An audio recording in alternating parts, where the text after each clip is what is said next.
So I feel so much better. I just did a cold plunge. I am at the lower Canals in Slab City.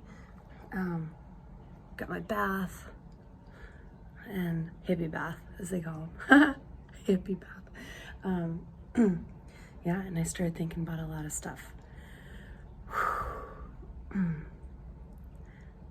I left California and I said, I'm not coming back. Like, not for a year. And it didn't last that long. Because what I realized was, like they say, that, what was the saying? No matter where you go, there you are. It's so true. Because I have been everywhere this year and I did not find like true peace and happiness. And I'm pretty sure, oh my God, there's ants all over me.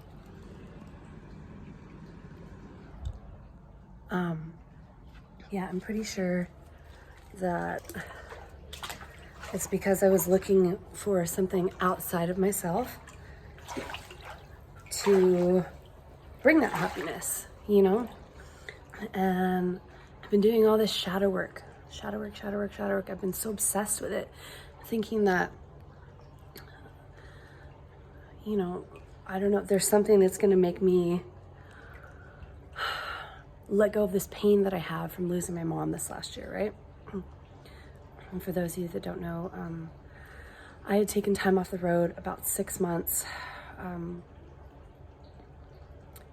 because she got stage 4 cancer, you know? And I've been holding on to all this shame and guilt when there's nothing that I could have done. I just kept thinking to myself, maybe, I don't know, maybe,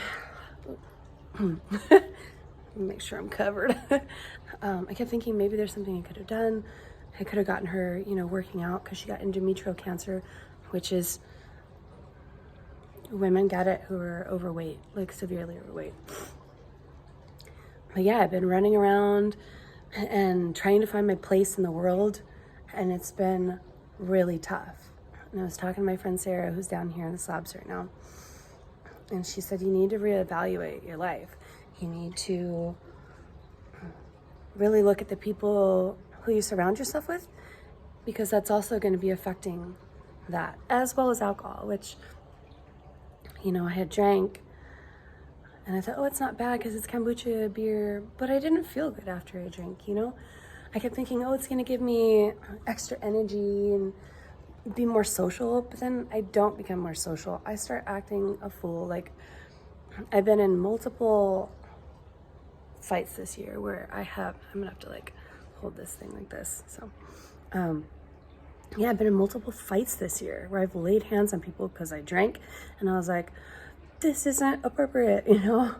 Like, I was just at the Southwest Flow Fest, and it was the same thing.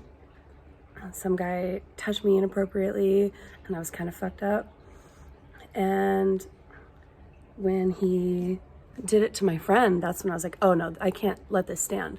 And I went up to him, I saw him at the fire, and I was like, and I just started talking to him, and he just didn't have any kind of remorse or anything, and I laid hands on him, you know? And I don't want to be that person.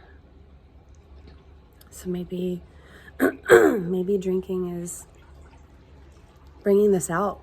Maybe it's bringing out some things that I haven't dealt with, because I don't know, it like manifests and it comes out in other ways, and I say that it's, oh, because someone bothered me, when in reality, if we're all just a reflection of each other, then maybe I'm bothered by something in someone else that I still haven't dealt with in myself. I don't know. But it's amazing down here. It's getting hot outside, but not here. I love it down here. And I'm kind of excited to see what else pops up for me. Because I'm not putting any more emphasis on the shadow work. I think I've done the work. I think now it's like integrating everywhere I've been, and everywhere that I'm going, because I haven't really taken any time to rest. So, yeah, I don't know. I don't know where I'm going with this, but I know I'm going somewhere. But yeah, back in the slabs for a bit. I still do have to go to some doctor's appointments, dentist appointments, all that I've put off for a while. I did go to the hospital yesterday. Oh my God.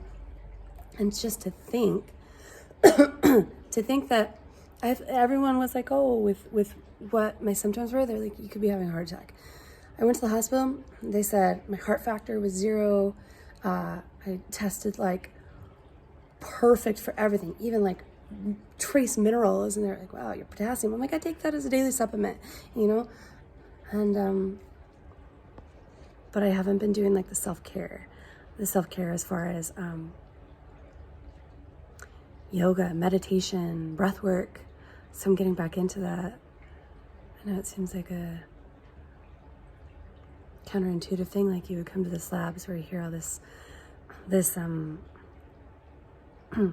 negative stuff about this place. But it's just like anywhere, it is what you make it, you know? And this reminds me, oh my gosh. So I have something I've been working on with my friend Sam, I met him at the Minnesota gathering, and he's working on sending me a package for harm reduction so I could bring it here.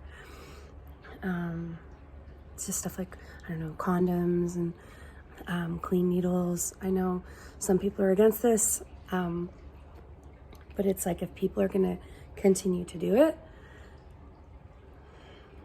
if you can't get people to stop, you can work through harm reduction, because then when people do get off of stuff, you know, they're not, you know, having like Hep C and all that stuff. I don't know. I can say this because I had people help me out. Like, I don't know if a lot of you guys know, you probably don't, by looking at me. I used heroin for, God, what was it? Like almost 5 years off and on. And I think this coming January, I'm 5 years clean. Is it 5? I don't know. I'm really bad at math. I stopped going to meetings. I don't do all that. I just started getting out in nature. Nature is nature is my meeting, you know? And started traveling. But, you know, if I can do it and I can get clean, I still drink and I still do psychedelics, of course, because I love them. They've changed my life. But, and I should do a video about that. About ayahuasca, bufo, yopo, mushrooms, some things that saved my life. But, yeah, I was going to say, if I can get clean, I think anyone can, you know? I've been through the whole detox through Suboxone and methadone, and the best thing that I ever did was cold turkey. Because it took me getting sick for, what was it? I think it was on 42 hours of throwing up and like just shitting myself, right? And I finally went to the hospital because I was throwing up blood. And I remember how painful it was.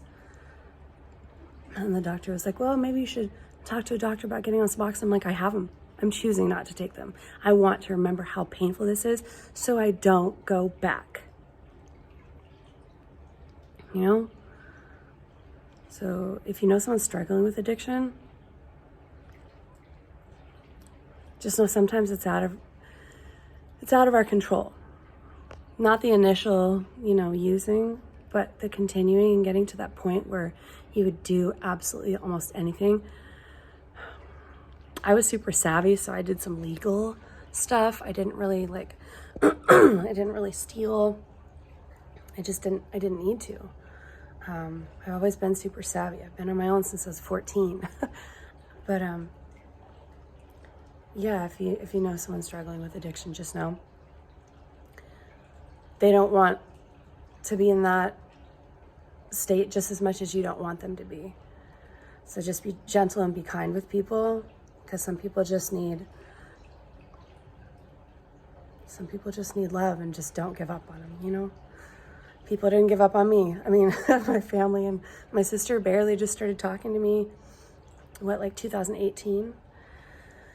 And it's still been a long process, and this year I went and visited her, and I was supposed to only come for a day or two, and I ended up staying a month, you know?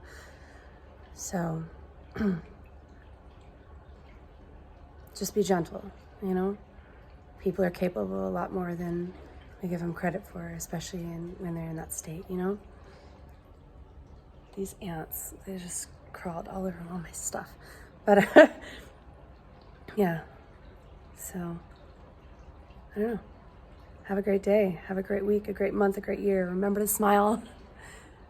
And to make someone else smile. I love you guys.